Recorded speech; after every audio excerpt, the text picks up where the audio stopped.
met Caliph, our keynote speaker, last year. He was doing a bullying prevention workshop presentation at John Earhart Elementary, and the principal and vice principal invited me out and said, "You need to hear this gentleman, you will love him." And they were right. So Caliph and I have something in common. We both grew up in South Sacramento, in the same high school, same area, and Caliph's story is raw, but it's real. You will laugh, and you will hopefully leave today very, very inspired. So I ask that you put your hands together and welcome Caliph.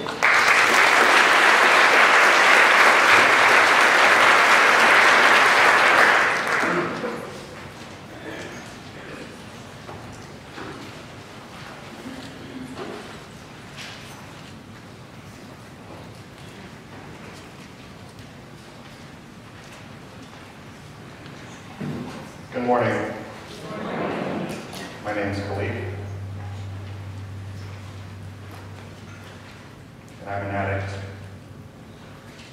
It started out as just a little habit, but then desires multiplied like rabbits, and by age 15 I had to have it. Little drink, little weed, little pills, anything to cover up how I feel inside because my life is full of pain. Don't know how to process in my adolescent brain, so I run. Like the hunted from a gun. We call it going down. But I was really going numb. You see, the thing is, I didn't really know what I was going through. And even more, I didn't have anyone to talk to. See, my mom, she was depressed and alcoholic. But at that time, we didn't know what to call it. That was normal. Feel some pain, take a drink. Didn't know that lesson would take me to the brink. Almost lost my life on the linoleum floor until God came in and said, "Caliph, there's more." I took a journey and learned to live drug-free. And now that I'm free, that's the reason that I speak. Good morning, Elk Grove. Good morning.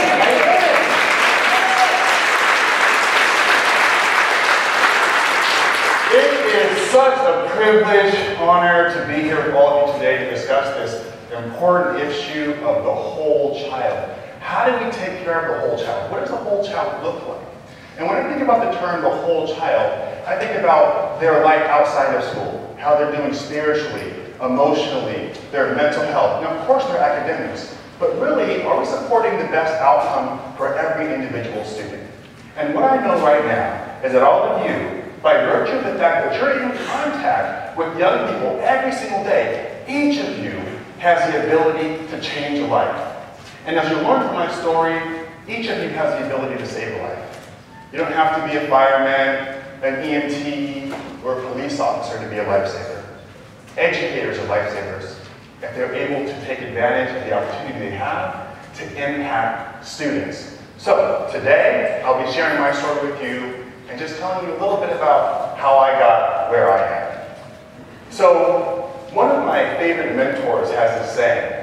He says that every life is either a warning or an example. A warning life is the kind of life that you bring up and you say, "Hey, this guy right here, see all these things that he did? That's also wrong. Don't do any of that."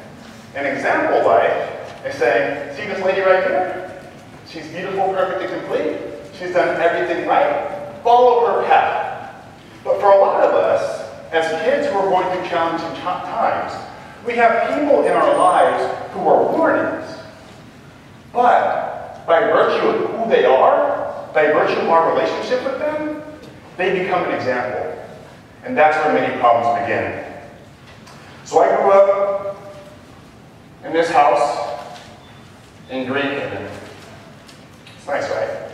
Yeah. Actually, this is after somebody else bought it and remodeled it. My house didn't look like this.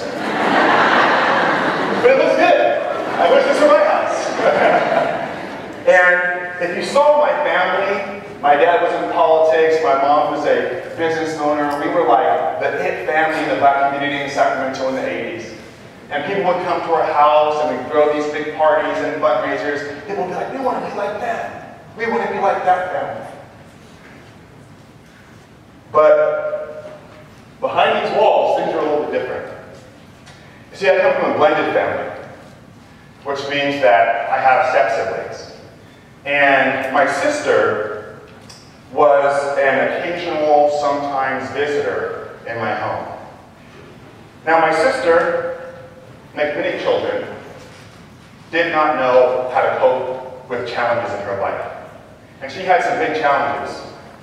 See, she was an only child for about 5 years. She had both parents in the home, loving family, and it was just her. And then they separated. And when they did, my mom married my dad, and they had 2 sons. Her dad married somebody else, and they had 2 daughters. Now my sister is in the middle. She's the person who's not fully at home in either place. And like most children, in fact all children, who lack coping skills, my sister didn't know how to deal with her pain. She didn't know what to do. But what she did do was what a lot of us do in childhood and in adulthood, is that she took out her pain on the closest manifestation of the cause of her suffering. Before these kids were born, it was all about me. Before these kids were born, it was all about me. Now it's all about them. I don't like that. So my sister made it her job, her passion almost, to torment the hell out of us. And from a very young age, she would call us ugly, stupid, we're too dark. All these things that beat down our self-esteem, that beat down our self-image. So from a very young age, I had a ton of pain. And on top of that, my mother was an alcoholic. And so my dad was enraged by my sister's behavior, but my mother unconsciously enabled it. Not wanting to alienate her only daughter, and also not being fully present at many times. Now my mom was actually a very functional alcoholic. You would never know that she was a drinker if you saw her in the community, because she was doing philanthropy, she was at all of our field trips, she was like that super mom. And she really was, except for at home. Sometimes here, she would go to very low places. And so there was a lot of freedom for the kids sometimes when that type of situation was taking place. And around 15 years old, my sister started experimenting with drugs. And she's 7 years older than me. So at this time I was 8 years old. And in a pattern of abuse that would continue for many years, she thought that maybe it would be a good idea to get her 8-year-old brother high. So at 8 years old, I took my first hit of marijuana. I'll never forget, it was right around the corner from my place, and we were walking, and she said, "Caliph, hit this." "What's that?" "Just hit it." So I take that puff, and I feel relief. Not because of the drugs, because I looked up at my sister, and she was smiling at me, and she was laughing, and she was like, "Yeah." And I thought to myself, here's the person who has tormented me the most in life, and right now, that immediately ended. The first lesson I learned about drugs is that they can end your pain. And from there, my sister loved to get me high, loved to get me drunk. And we had alcohol around the house all the time because my mom's an alcoholic. But my mom, she only really drank brandy. So I grew up knowing that having brandy next to the bed was a normal thing. That drinking every day was a normal thing. So when I started drinking, it felt like a normal thing. So they didn't know that the Carlos Rossi cooking wine will also get you faded. They didn't know that you can replace gin with water if nobody's looking. So we were drinking as young people. And my sister loved to show me off to her friends. Look at my square little brother, watch him get hot. Oh, isn't that fool? He smokes, he drinks. What a funny joke. What a funny joke.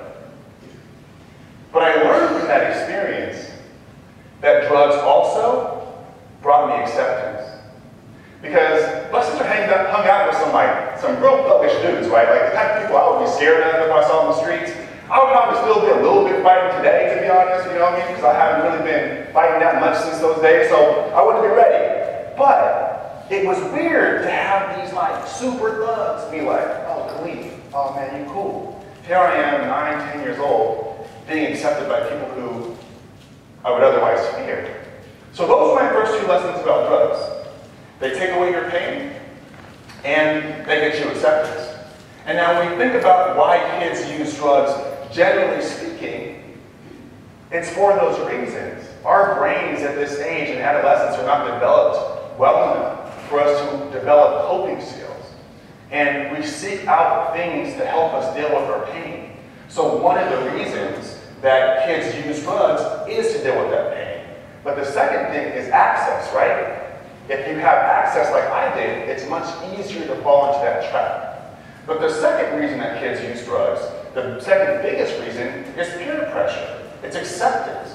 It's being a part of something. And most people know that they can find community if they join the drug community. So a lot of our kids are dealing with pain or just trying to fit in. And that was what I learned from that. So from there, I knew something. I knew that no matter how I felt about myself, because I still felt terrible, right? At 8, 9, 10 years old, I was a depressed little kid. And I remember, it's interesting now to think about it. I was sad a lot of the time. My parents ended up getting divorced, and that was a devastating experience for me. And at that point, I really didn't know what to do. I really didn't know what to do. And unfortunately, for a period of time, my father and my mother were estranged. We had to pick sides. And I picked my mom, because I didn't want to leave her suffering. I didn't know that that would lead to my suffering too.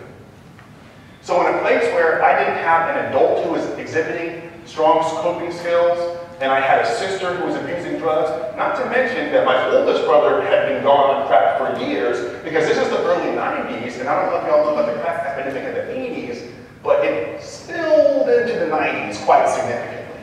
And a lot of my family was on drugs, so for me, it seemed quite normal to cope with drugs. And when I went to school, I went about finding community through drug use. See, I went to a different school, 4th grade, 5th grade, 6th grade, then 7th and 8th, then 9th I went up to Jesuit for 1 year, then I came back to McClatchy High School. How do you make friends at a new school? Well, you could ask, where'd we at? Because that's what I was doing. That was my way. I knew I could find friends, I could make friends anywhere. If I just said, oh yeah, hey, what's up, I'm down to smoke. You down to smoke? Okay, we all smoke, cool. And that's where I started to build a larger community of people who use drugs. Now, I would love to say that I only use drugs at home, or in the streets, or at a park, by the river, the levee. These are all actual places. But, I apologize for this, Mr. Superintendent. Actually, we use drugs at school. And I'll never forget that the only reason I ever missed class was to smoke. And I had this whole group of people, even though I was an athlete, even though I was doing these things, that all we did was get high. And there's this one teacher, Senora Wilson, Spanish class, right after lunch, junior year. We would get high every single day before lunch in the bathroom right next to her classroom. And one day, she pulled me and my buddy aside. I won't say his name, but he'll be in this story a few times. And she pulled us aside and she said, hey, You guys are little black boys, and you could be belying this myth of being these misbehaving, disrespectful little boys. You could be doing something. And she actually knew my parents, so she expected more of us. But the thing is that she talked about our behavior. She talked about how we could be better. She talked about how we were disrupting class. She talked about the impact that we're having on other students. But she never asked what was impacting us. She focused only on the behavior, but never tried to get to the root of the problem. And so when you see these kids acting up, and you see them misbehaving, you know there's something deeper.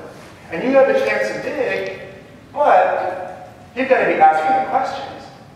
You also got to know the signs. Like, I'm really trying to figure out if this woman's never seen a high person before. Because we are stoned out of our minds, acting crazy in class, red-eyed, smelling like me, and somehow we just got away with that. Just some discussions. Just some discussions. It was tragic. Because up to that point, nobody was trying to figure out what was going on with me. Now here's the problem. I'm one of the smart ones. So my lack of effort was B's. I could smoke every day and get B's. And everybody's like that? I got lucky. So teachers knew I could do better. But compared to some other people, I was doing all right. I didn't need all that attention, right? There are some kids who are really at risk. Some kids who really have problems. This guy's just acting up. But no. The addiction that would nearly take my life was building at that time. And they described the adolescent brain as similar to a car that has a working accelerator, but no brakes. And so at that time, I was on the gas, and there was nobody else trying to stop me. No barriers, no obstacles, no roadblocks, no spike strips, nothing. Just letting me go. So that was junior year, and that same year, I had the opportunity to attend my homecoming dance. It's homecoming season right now, isn't it? Yeah. And so me and my friend, we're really, really, really, really, really original. And we were the first 2 high school students ever to decide to drink before a dance. Yeah, we made that up. That was us. Sorry.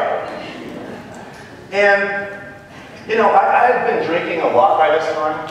It wasn't a big deal. In fact, I was talking to my friend on Monday about doing this talk. And he said, Caliph, my first drink was at your house in 8th grade, upstairs. It was that Carlos Rossi wine. See, one of the things is that I didn't even realize that I had started other people's addictions with my access, with my habits, with the things that I didn't even know. I gave you your first drink. That's terrible. Your first drink happened in my house. That's terrible. But that guy and I, we would have some stories. This is one of them.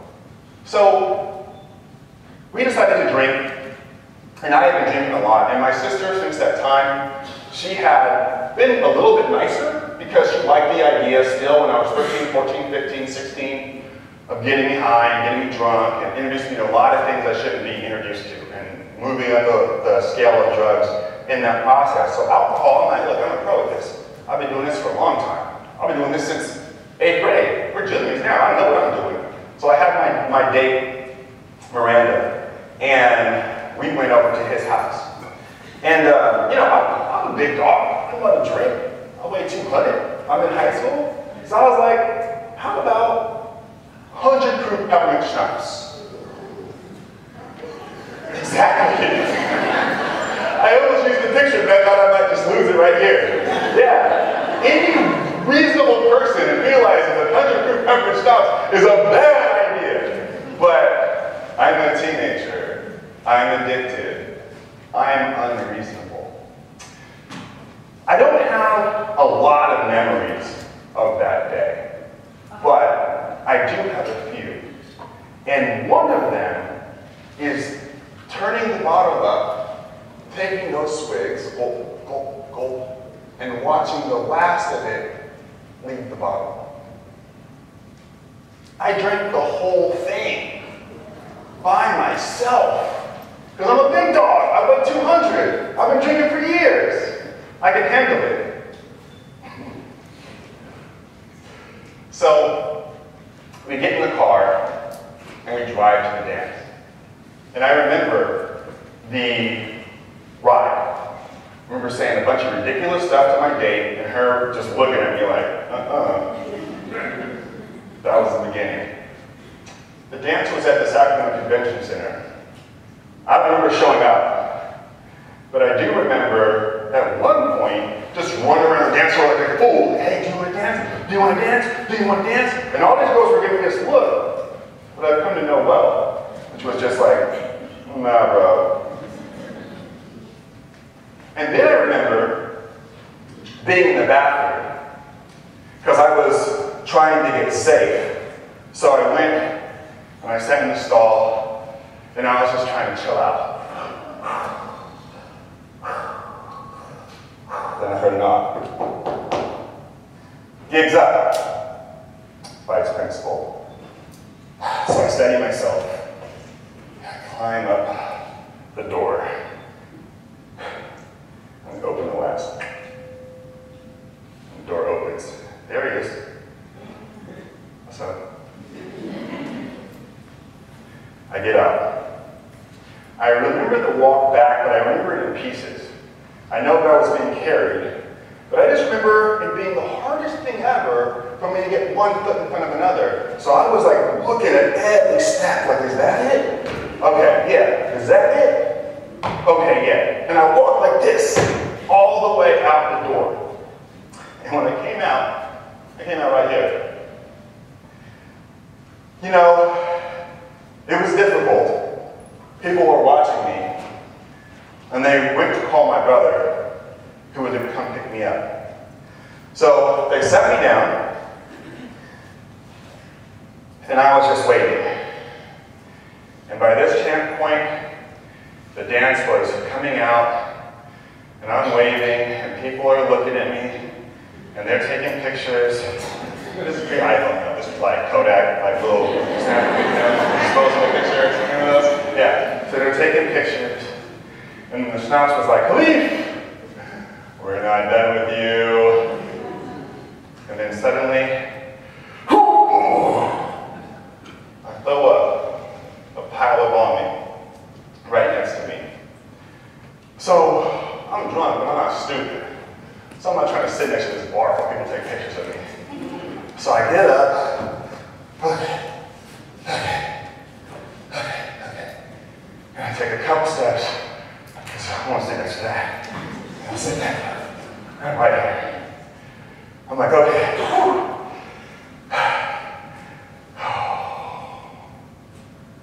People are still coming out. They're still taking pictures. I'm still banging. And the scotch is like, that was 100 proof, bro. We're not done with you yet.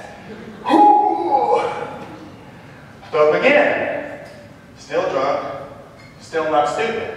So I get up.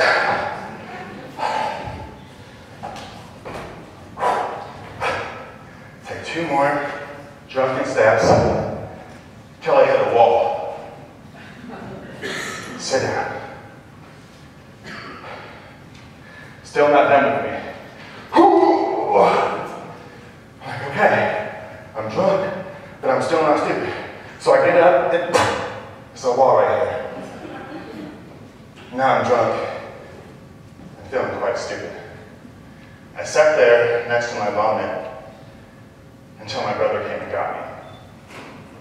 He picks me up, carries me to his car.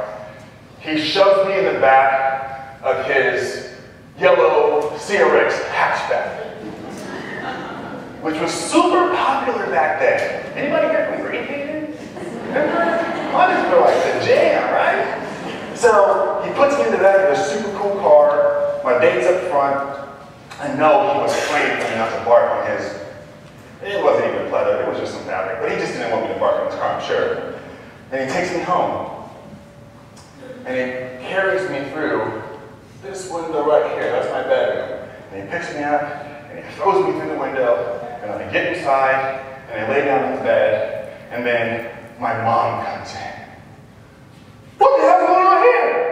My mother's like, Mom, it's cool, just get out of here, I'll take care of it, it's fine, just get out of here. And then I'm like, Mom, I'm drunk.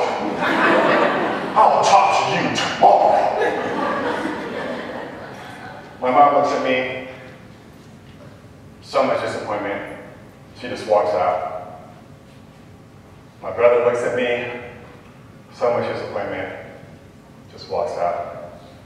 My date looks at me, it wasn't a good date. So much disappointment, she just walks out. Next day I wake up, my mom won't really talk to me, but she makes me walk to the store to get her some stuff. So that was a terrible walk.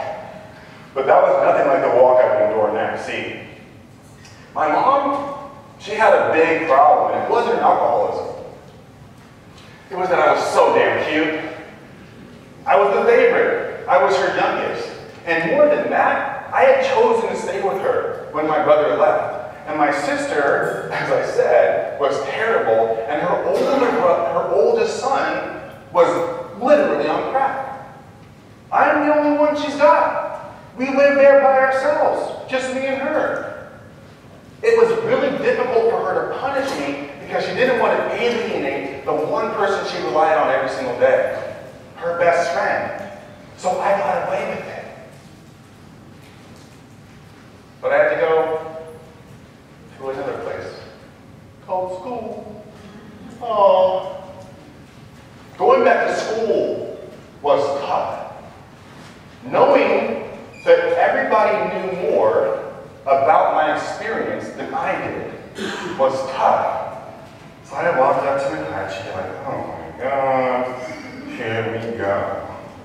And I turned into the hallway. And I remember walking down that hallway, and as soon as I walked in, Daddy, bro, you're alive! Oh my God, you made it, Jesus! Did you see yourself? Man, you were so drunk, bro. Oh my God! And just everybody like, Dad, you're here, you made it! I remember girls looking at me and just going, you know that look? And all I thought was, oh my God, how shameful. How shameful. So I'm walking, I'm dragging my head, I'm feeling terrible about this whole situation. And then I turn the corner, and there he is, Mr. Contreras, the vice principal, standing there, smiling, with his walkie-talkie, looking like a Mexican Clark Kent, just handsome, just...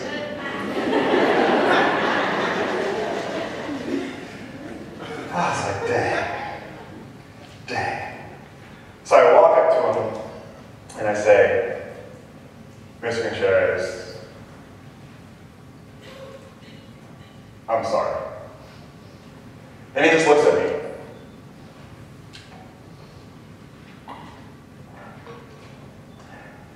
And I say, you know what? Just tell me my punishment. Chuckles. He laughs a little bit and says, Caliph, your embarrassment was punishment enough. For shame! I can't believe this. My embarrassment was punishment enough. I showed up to a school dance, drunk, out of my mind, and barfed in front of everybody multiple times, and made a scene. And this man said, that was so embarrassing, I can't do anything worse to you. But the thing is, I didn't need punishment. I needed help. I didn't know that that wasn't normal. I didn't know that I could die from drinking. I didn't know I had addiction problems. I didn't know that I was an addict. I didn't know that my pain was manifesting in drug use. I didn't know. I didn't know there was help out there. I didn't know there was recovery. I didn't know life didn't have to be like this. I didn't know that I didn't have to live with shame. I didn't know. I didn't need punishment. I needed help. And it never came. All of you have the opportunity to look these kids in the eye when they do something foolish like that and say, what's really going on? What do you need? Because saying that your embarrassment is punishment enough was like throwing me to the wolves. At home, I wasn't going to get help. If the vice principal isn't going to say we need to do something about this kid, if my Spanish teacher, who I'm coming to class every day high, isn't trying to figure out what's going on with this kid, who's going to help me? I needed you. But no one was there. So, my addiction problems persisted. thankfully, like I said before, I'm one of the smart ones. So I went to a place where nobody's ever had a drink, nobody's ever done drugs, nobody ever has done anything embarrassing, where everybody lives a healthy lifestyle. College. Yeah, I made it. Devastating. To not know I had a problem, to have never had help, to not even know recovery was out there, to not realize my behavior was not normal, and then to end up in college where, I mean, it's just terrible. You know, everybody thinks Davis is a nice ad town. I call it the devil's playground. Because so much stuff happened there. But I'm what they call in the recovery community a high bottom person. See?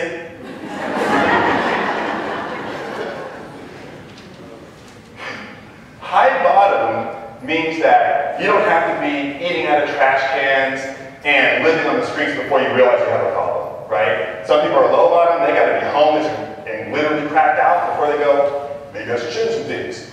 Others, like me, just have to see opportunities slipping away. Now, my mom, she was really good at letting me know that school was important. And what I realized, and part of the reason I was able to get away with so much stuff, is because I said, okay, if I can just get my grades, if I can just keep some decent grades, I can always say, look at my grades, look at your other kids, then look at me. Really, do you want to have a problem? Because I'm doing okay relative to these other people, right? So she really focused on school, and she wanted me to be a doctor. And I changed my major after the first quarter. So at that time, we had a little bit of tension over that. But I was able to make a lot of friends. Some of them because I smoked, others because I was in a nice summer program at UC Davis. And I had the opportunity to run for student body senate and student body president. And I won both of those elections. And when I did my student body president acceptance speech, my mom was there. And I'm not kidding, she was drunk. She had come straight from a cousin's funeral. I forgive this one, because everybody was drinking, because my cousin had passed away. So my whole family caravaned after a funeral to see me get sworn in. And she called me like a week later, and she says, Caliph, you know, I really think you can be the president. I was like, Mom, Jesus Christ, I am the president. She said, no, fool, of the United States. I see it now. I see why you changed your major. And that same year, my mom and my dad had reconciled. Now, they were back together or whatever, but they could be like in the same room, which was a big deal. And so everything was coming together for me, right? I was really starting to heal. I was really starting to get some momentum. So I remember the last day of school that year, the last day of, which was my 4th year, I walked out my final, I went to my little bike rack, because that's what, Dave's everything on bikes. And I called my mom. I said, hey Mom, I finished my final, I'll be home tomorrow. And she said, okay, cool. Now I'll be home tomorrow, like really meant, hey Mom, guess what? School's out, I'm about to party like crazy, right? It's about to go down tonight, it's about to go down tomorrow. It's gonna be several days that are going down. Now that college is done, I'm the president, like things are nice for me. So that day, I go to my friend's house, I'm drinking, I'm smoking, do all the things we normally do.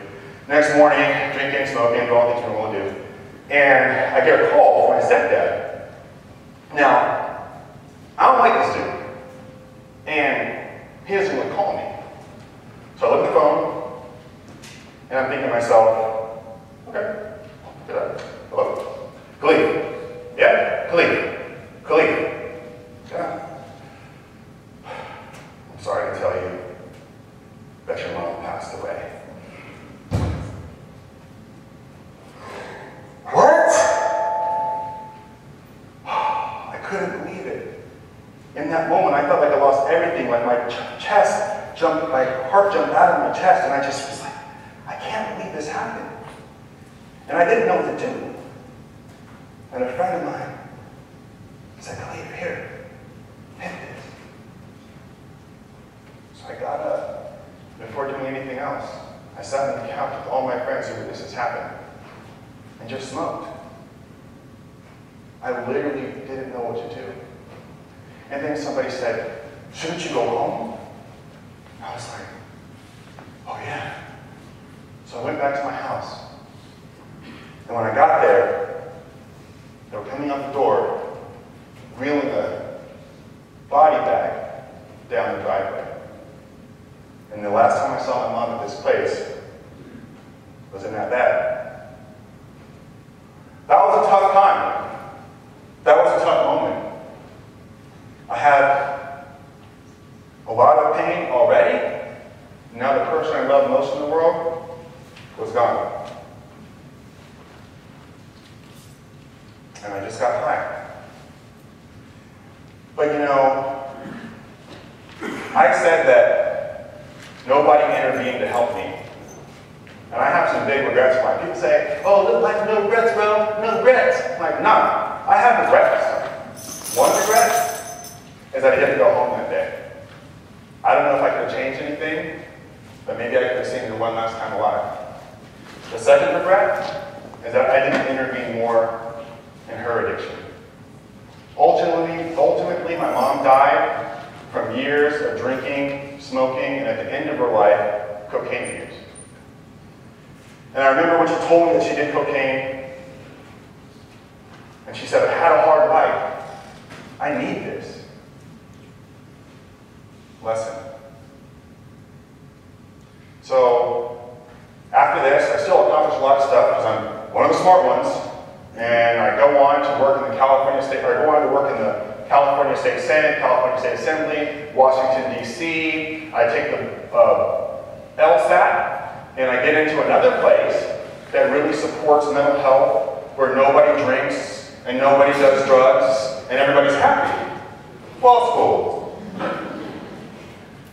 Worse than college for substance abuse, because everybody's high stressed. And this is where a lot of the mental health issues start to manifest because of the anxiety-inducing environment that you're in. Even if you don't have anything going on, when you show up, if there's a latent possibility that you have something going on, it's going to show up when you walk in these doors because that was crazy. Not a safe place, not a fun place to be. And here, this is a UCLA school of law. So I say the devil's playground is Davis. If I get in trouble in Davis, what do you think happened in Hollywood? Tell you what happened. I became massively addicted to cocaine. And I remember the first time I ever got counseling was when I started having panic attacks. And because at first, you know, we were partying, you know, okay, we're going to party and do some coke. Then we we had nothing going on. Then I would just do it by myself. And then I was just doing it by myself. And I went to the doctor, to a psychiatrist actually, and I was telling her about my panic attacks and that kind of thing. And I told her about my childhood. And she said, Caliph, sounds like your childhood was kind of chaotic. Do you think that's why you live in such extremes? Huh. I literally never thought about it. So that was the first time I kind of realized, oh, I've been through some stuff, right? And all these things are manifesting not only my behavior and my anxiety, which I was actually diagnosed with an anxiety disorder, but in my drug use. So then I went to a doctor, right? Because I'm still like a big dog. No, I know what I'm doing. So I went to a doctor and for another issue. And the doctor says, do you use any recreational drugs? I'm like, yeah, you know, I drink, you know, I smoke some weed, I do some cocaine. He says, cocaine? I was like, yeah. Are you addicted? No, I'm good. And in my mind, I'm like, nah, fool, I own this. I've been doing drugs my whole life, man. I'm an expert, bro. Like, I know drugs. I'm good. I'm good. Stupid. I'm stupid. That's what I was. But remember, I'm one of the smart ones. I went to law school. Come on. Give me a break. I made it. But I did it. So, I leave law school with a cocaine addiction and with a lot of pain. And again, this could have ended years ago. But now, it's gotten to the worst it's ever going to get.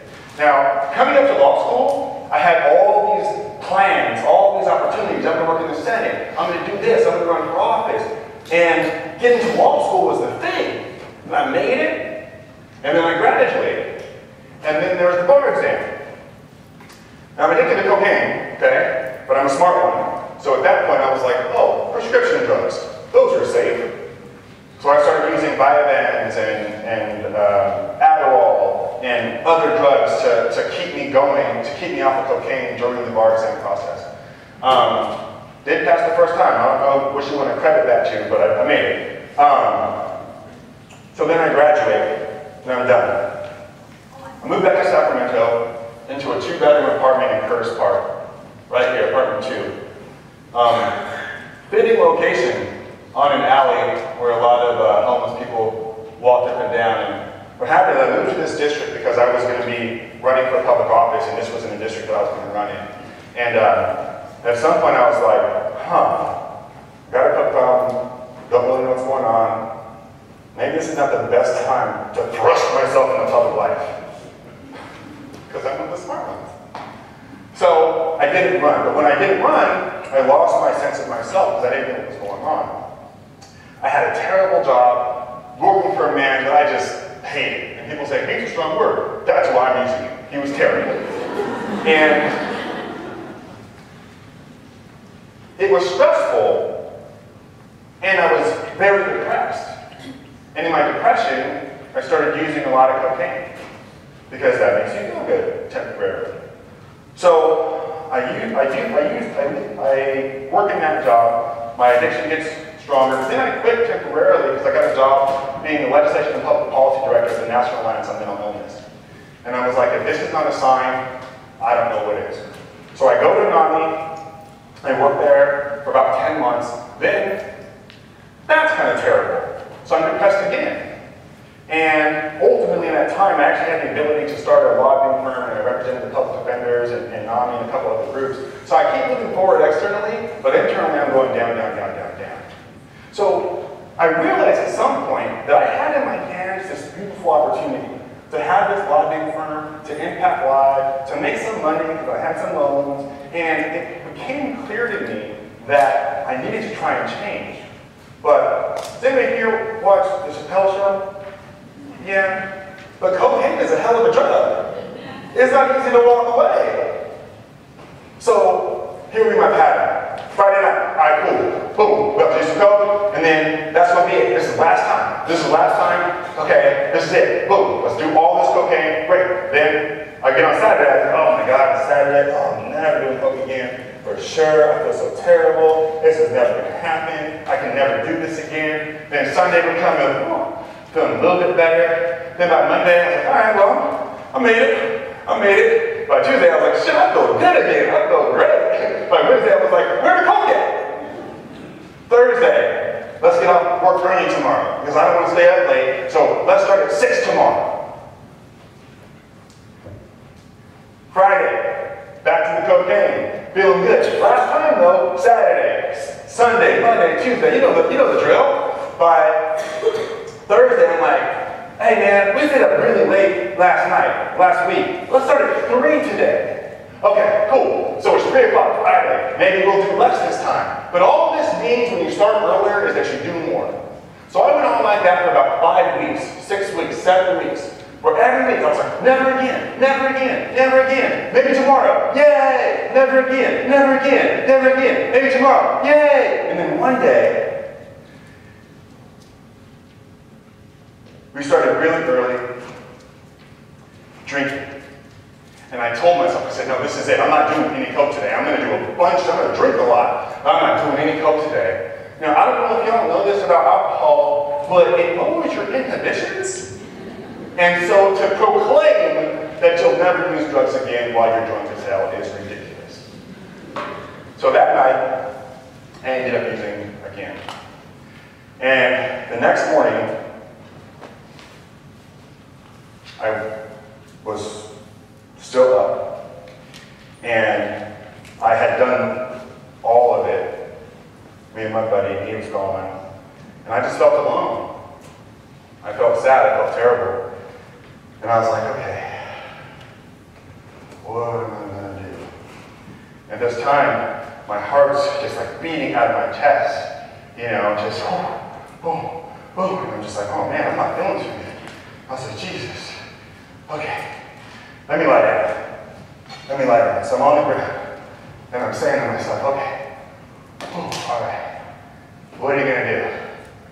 Like, the answer, you already know the answer. The answer is more cocaine. Like, but how do you get there? So the guy's across town, he's like in the Arden area, I'm in Curtis Park. So I'm like, okay, think about this. You can drive, and you can get some more. But I was like, wait, what if I get a DUI? I'm high, and I'm drunk, and I'm coked out. But it's like 11 a.m. You can only get DUIs at night. So, I'm like, okay. But what's still a risk? I said, okay, what if I get it? I said, all right, well, if I get it, I said, I'm going to get it, and then I'm going to come back. And I said, but if I come back, I said, I can get arrested. And I said, if I get arrested, that's a felony. I said, oh my God. I said, my dad's this prominent, well-known lobbyist who used to be a reporter for the Beat. I represent the National Alliance on Mental Illness. I represent the California Public Defenders Association. Think about the headlines. Like, for real, I thought they were going to write a story about my arrest. Think about the headlines. And then I said, okay, but what if I make it? I'm already really high. And I'm going to get an 8-ball. And for those of you who don't know, an 8-ball is 3.5 grams of cocaine. If you're already high, that's enough to kill you. I said, I'm going to get an 8-ball. I said, if I do it, if I get it, I said, I'm going to do it all. And if I do it all, I'm going to die. It's like, wait, I don't want to die today. I don't want to die today. I don't want to die today. What am I thinking? How did I get here? How did I get to this point? How did I come this far? What's happening in my life? What is this? Oh my God. Oh my God.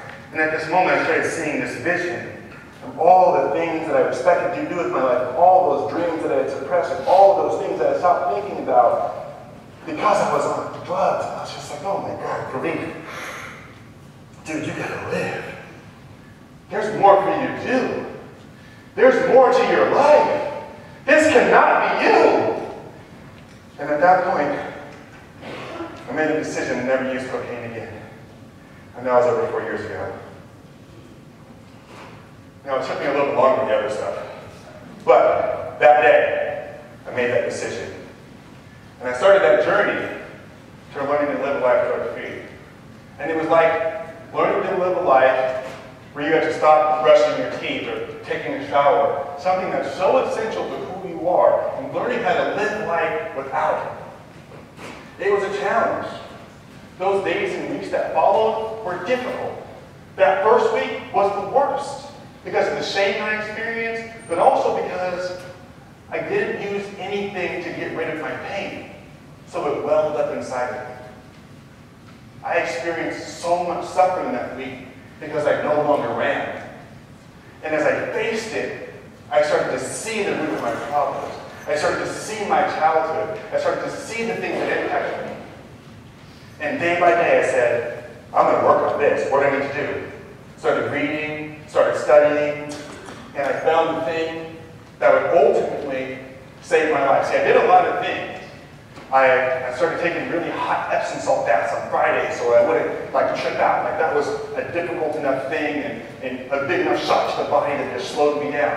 And I started doing yoga, but then I realized that there's this thing that you can do that will always make you feel better. I learned to meditate. And now I meditate every single day of my life. And it always helps me get through those tough times. It always helps me to stay balanced. I now know how to live a life drug-free. But instead of counting sobriety in years, I could have been counting sobriety in decades. If somebody would have helped me, if somebody would have asked me what's wrong, if somebody would have shown me that there was a better way, if somebody would have shown me and introduced me to recovery. If anybody can help me back then, I can be counting in decades. They said it's years. All of you have an opportunity every day. When you see these kids who are having challenges, when you see these kids who are acting up, when you see these kids who you absolutely know are using drugs, you have an opportunity to change their life. And it's not just changing their life, it's not just giving them an ear, it's literally saving their life. That day, I knew that I could die, and I did not want to go out like that. Unfortunately, my mom did. Unfortunately, Mac Miller did. Unfortunately, Amy Winehouse did. Unfortunately, all these people we've lost in our society to drug addiction and drug overdose. If you just count overdoses, you're liver counting. Because a lot of people just die from diseases that are associated with depleting your body and deteriorating your body from drug use. It just doesn't have to be this way. You all have the power to change lives. And I implore you to take the rest of this day seriously, to learn what you need to know, to understand what's happening with these kids, and to speak truth into their life, and speak life into their life. Because if you can show them that there's a better way, if you can get them help, if you can make sure they get resources, and if you can be an example for them of what it means to live a happy, healthy, and wealthy life, that's what they will do. There is nothing better than a sober life where you're always clear-minded, where you believe your dreams are possible, where you know you can achieve anything, and where you can serve people. And people don't see that when they're addicted, so it's up to you to show them. There is hope. I'm alive. I made it. And with your help, all these kids can make it too. Thank you very much.